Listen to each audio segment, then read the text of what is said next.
You want to learn to scuba dive, but you don't know where to start?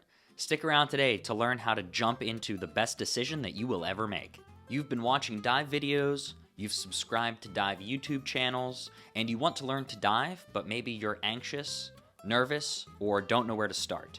This video is for you. We'll take some time today to explore what the first step in your journey to becoming a certified scuba diver looks like. Normally, the first course that you're going to take is going to be called Open Water. This certification is going to allow you to dive to around 60 feet. It's also going to teach you how to utilize the different types of scuba equipment, execute emergency procedures, and also go on your own independent dives with a buddy. Now, different training agencies might have varying degrees of the standards. However, this is generally what you're going to learn. This course will leave you confident in your abilities to execute your own dives within the limits of your training. Now you might be wondering, how do I sign up for this course? The first step here is going to be finding a local dive shop. Doing a Google search of dive shops in your area should yield some different options.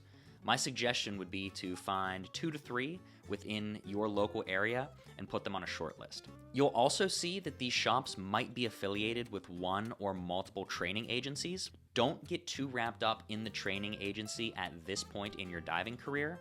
More importantly is going to be finding a good instructor.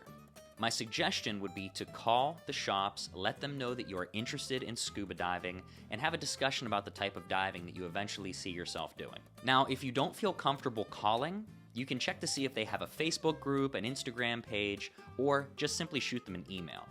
Generally, as soon as you start communicating with the instructor or, say for example, a shop owner, you're going to know if you're in good hands or not. Now, there are definitely some red flags to watch out for. Some dive shops are fantastic, some dive shops are absolutely horrible. If they try to force you into buying a certain type or brand of diving equipment, or if they come across as stuck up and flash their diving credentials, I would highly suggest finding a different shop. The best instructors that I know are the most humble, and they're only going to tell you about their 500-foot rebreather dive if you ask them.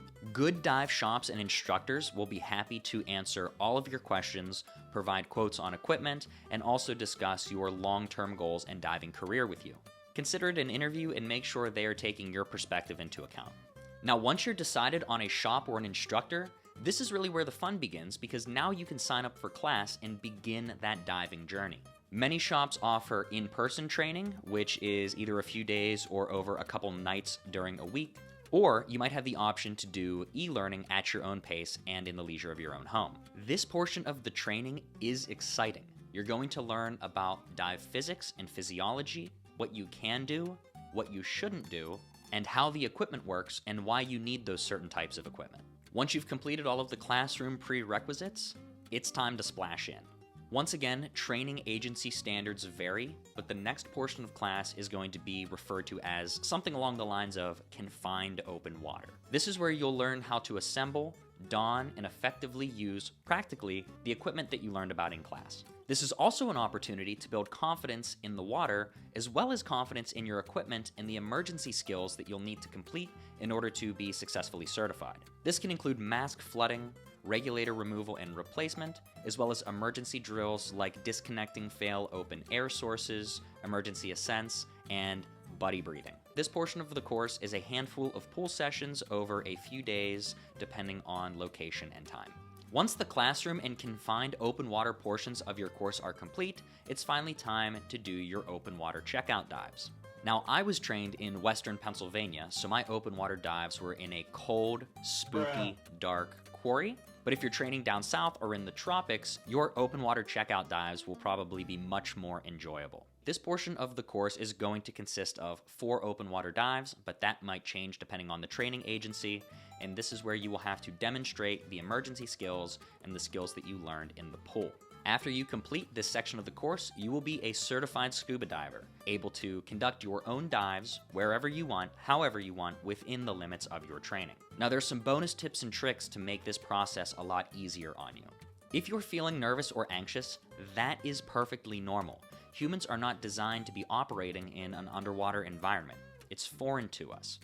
So if you're really scared, keep in mind that you are safe, in good hands, and you are going to do great. I was extremely spooked on my first dive. I remember it like it was yesterday. It's totally okay.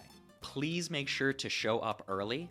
Being on time is going to be extremely valuable for you as well as your instructors and the dive masters who are participating in the execution of your course. Hydrate, eat well, and get plenty of rest. Scuba diving is relaxing, but it can also take a lot out of you.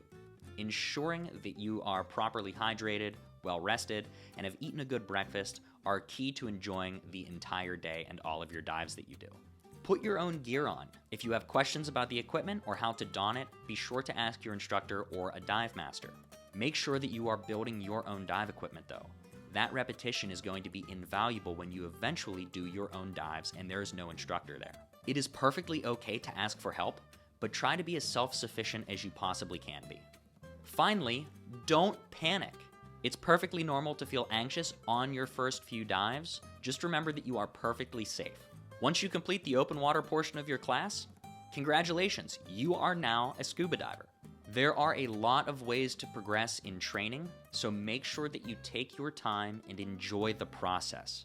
There is no reason to jump into hypoxic trimix rebreather immediately after open water class. Now you might have some questions like, should I purchase my own equipment? What classes should I take next? Are there certain manufacturers I should avoid?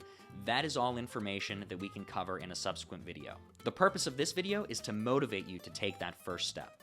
If this video has helped you or motivated you, or you've recently graduated from open water class, please let me know in the comments. I love hearing about different divers' experiences, especially new divers. This is a new channel, so please help me out any way you can. That could be dropping a like, posting a comment, sharing a video, and of course subscribing. I would appreciate all of that very much. You've been listening to Vince with Flippers and Goggles. See you in the next video.